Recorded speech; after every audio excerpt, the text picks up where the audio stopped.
यदा यदा हि धर्मस्य ग्लानिर्भवति भारत अभ्युत्थानम् अधर्मस्य तदात्मानं सृजाम्यहम् परित्राणाय साधूनां विनाशाय च दुष्कृतां धर्म संस्थापनार्थाय संभवामि युगे युगे।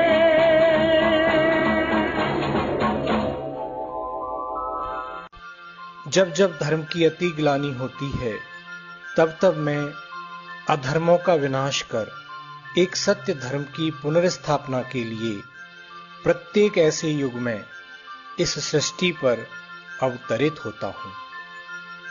यहां पर यह बात विचारणीय है कि अति धर्मग्लानि का समय द्वापर युग है या कलयुग, क्योंकि जब परमात्मा ने अधर्म का विनाश कर सत्य धर्म की स्थापना कर दी तो निश्चित ही उसके उपरांत श्रेष्ठ दैवी संपदा युग आना चाहिए।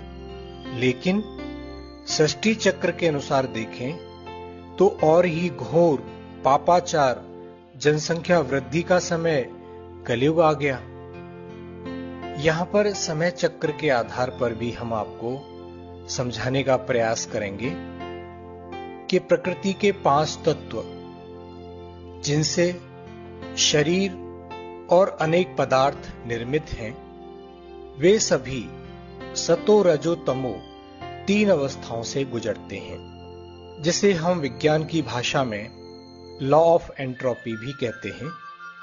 अर्थात हर प्रकृति जनित वस्तु पदार्थ नए से पुराना होता है और प्रकृति का प्रभाव पुरुष अर्थात आत्मा पर भी उसी क्रम में निश्चित रूप से आता ही है। युगों के चक्रों को आप देखें, सतयुग, त्रेता, द्वापर, कलयुग। आयु की अवस्थाओं का चक्र देखें, बाल्यावस्था, युवावस्था, प्रौढ़ावस्था, वृद्धावस्था। दिन के प्रहर का चक्र देखें, सुबह, दोपहर, शाम, रात्रि।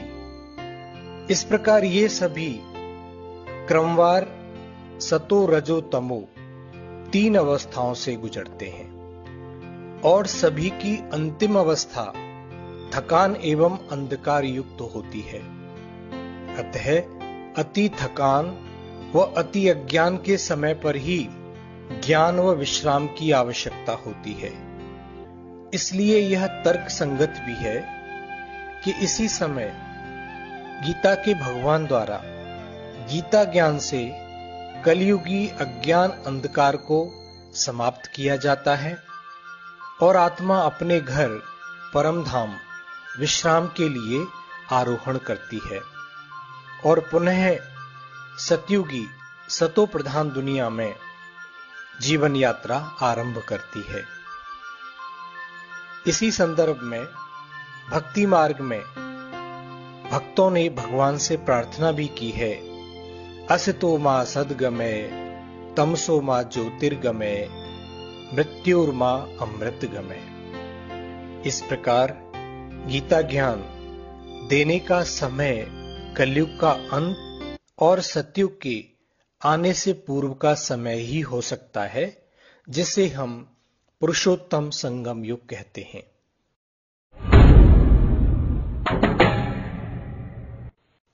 अभी हम इस विषय पर चर्चा करेंगे कि गीता ज्ञानदाता कौन है। यहां यह स्पष्ट कर देना आवश्यक है कि भगवान या परमात्मा शब्द दैहिक रूप का परिचायक नहीं है, बल्कि निराकार रूप का परिचायक है। गीता का भगवान कहते हैं, हे पार्थ, मैं निराकार हूं, मुझे इन चर्म चक्षुओं द्वारा नहीं देखा जा सकता। मेरा जन्म दिव्य और अलौकिक है। मुझे कोटों में कोई में कोई पहचानता है। मैं अजन्मा हूं, मैं अकर्ता हूं, मैं अभोक्ता हूं, मैं अकाल मूरत हूं। अतः आप विचार कीजिए, श्री कृष्ण तो शरीरधारी देवता हैं। उन्हें तो चर्म चक्षुओं द्वारा देखा भी जा सकता है। उनका जन्म भी मां के द्वारा हुआ। उन्होंने कर्म भी किए, शिक्षा भी प्राप्त की और उनकी मृत्यु भी हुई। तो फिर विचारणीय बात यह है कि उपरोक्त वाक्यों का उद्घोष करने वाला वो कौन सत्ता है। वास्तव में श्री कृष्ण, केशव, जनार्दन आदि नाम ज्योति स्वरूप परमात्मा शिव के ही गुणवाचक व कर्तव्यवाचक नाम हैं। कृष्ण अर्थात आकर्षण मूर्त, आनंद स्वरूप। केशव अर्थात ब्रह्मा विष्णु शंकर द्वारा सृष्टि का कार्य कराने वाला। जनार्दन अर्थात जनता की प्रार्थना स्वीकार करने वाला। अभी आपको हम स्पष्ट करेंगे कि अर्जुन के रथ पर सारथी श्री कृष्ण का रहस्य क्या है। अर्जुन अर्थात ज्ञान का अर्जन करने वाला, प्रथम श्रोता। रथ अर्थात शरीर को आत्मा का रथ व वस्त्र भी कहा गया है, जिसके 5 घोड़े अर्थात 5 कर्मेंद्रियां, आंख, नाक, कान, मुख, हाथ आदि। सारथी अर्थात एक ही रथ पर 2 आत्माओं का सवार होना। निराकार परमात्मा शिव एक अनुभवी तन अर्थात रथ में प्रवेश कर ज्ञान प्रदान करते हैं। जिस तन का आधार लेते हैं उनको ही ब्रह्मा, अर्जुन या भागीरथ कहते हैं। भागीरथ अर्थात भाग्यशाली रथ। इस पर एक कहानी भी हमारे भक्ति मार्ग के शास्त्रों में सुनने को मिलती है। कहा जाता है कि शिव की जटाओं से ज्ञान गंगा का प्रादुर्भाव हुआ और भागीरथ उसे पृथ्वी पर लेकर आए, जिससे पतित मनुष्यों को पावन बनाने का कार्य किया गया। इसका भावार्थ यही है कि परमात्मा शिव ब्रह्मा के ललाट में बैठकर जो ज्ञान देते, उस ज्ञान जल से, उस ज्ञान अमृत से विषय विकारों द्वारा मृत समान आत्माओं को पुनर्जीवन मिलता, पतित आत्माएं पावन बनती हैं। इसके लिए भगवान के महावाक्य भी हैं कि मैं ब्रह्मा के ललाट से प्रकट होकर नई सृष्टि की रचना करता हूं। यह भी कहा जाता है कि ब्रह्मा जी ने संकल्प से सृष्टि की रचना की। गीता ज्ञान श्री कृष्ण के द्वारा दिए जाने के संदर्भ में यहां पर एक बात और हम आपको स्पष्ट करना चाहते हैं कि सतयुग के प्रथम राजकुमार जो बहुत ही आकर्षण मूर्त होते हैं, उनका नाम भी कृष्ण दिया जाता है। कृष्ण माना आकर्षण मूर्त। परमात्मा का नाम उस आकर्षण मूर्त बच्चे को दिया जाता है। वैसे भी वो आत्मा नेक्स्ट टू गॉड ही होती है।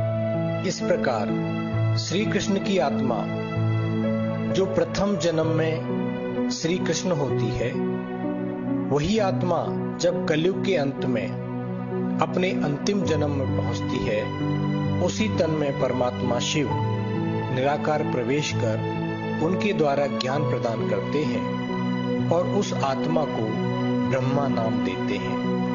इसलिए कहा जाता है कि ब्रह्मा की नाभि से विष्णु उत्पन्न हुए और विष्णु की नाभि से ब्रह्मा उत्पन्न हुए। एक ही आत्मा द्वारा अलग अलग समय पर 2 कार्य किए गए। गीता को कृष्ण की माता भी कहा जाता है। गीता अगर मां है तो पिता भी अवश्य होगा। वास्तव में परमात्मा पिता द्वारा गीता ज्ञान सुनाया जाता है और उस ज्ञान को कलयुग के अंत में सुनने वाली आत्मा ही सतयुग में प्रथम राजकुमार श्री कृष्ण के रूप में जन्म लेती है। इसलिए गीता को कृष्ण की माता कहा गया है। अभी आपको हम एक खुशखबरी सुना रहे हैं कि शीघ्र ही निकट भविष्य में इस कलयुगी दुनिया के महापरिवर्तन के पश्चात श्री कृष्ण का जन्म इस भारत भूमि पर होने वाला है। श्री कृष्ण 16 कला संपन्न, संपूर्ण निर्विकारी, मर्यादा पुरुषोत्तम, संपूर्ण अहिंसक आत्मा है। वे परम पवित्र हैं, इसलिए उनके पांव इस पतित सृष्टि पर पड़ नहीं सकते। उनके आने से पूर्व इसकी स्वच्छता, इसका महापरिवर्तन नितांत आवश्यक है। प्रकृति के पांचों तत्व संतुलित व सतो प्रधान बनेंगे। तत्पश्चात श्री कृष्ण का जन्म इस भारत भूमि पर होगा। आपने भक्ति मार्ग में कथाओं में सुना होगा कि श्री कृष्ण का जन्म मध्य रात्रि के समय पर होता है। जेल की सलाखों के पीछे उस समय आंधी, तूफान, बारिश, प्राकृतिक आपदाओं का अत्यंत प्रकोप होता है। अगर आज आप देखें, वही दृश्य पुनः सृष्टि का हमारे सम्मुख आ चुका है। कलयुगी अज्ञान अंधकार रूपी रात्रि है। पूरा संसार विषय वासना, पापाचार, अत्याचार रूपी कंस की कैद में है। हर मानव आज अपने को जेल में अनुभव कर रहा है। आपने श्री कृष्ण के संदर्भ में एक कहानी और सुनी होगी, जिसमें दिखाया है कि इस सृष्टि की महाप्रलय के पश्चात सागर में पीपल के पत्ते पर तैरता हुआ पहला बच्चा श्री कृष्ण है। तो आज वही समय पुनः हमारे सम्मुख आ पहुंचा है। सतयुगी दुनिया के प्रथम महाराज कुमार पुनः इस भारत भूमि पर अवतरित होने वाले हैं। ओम शांति शांति।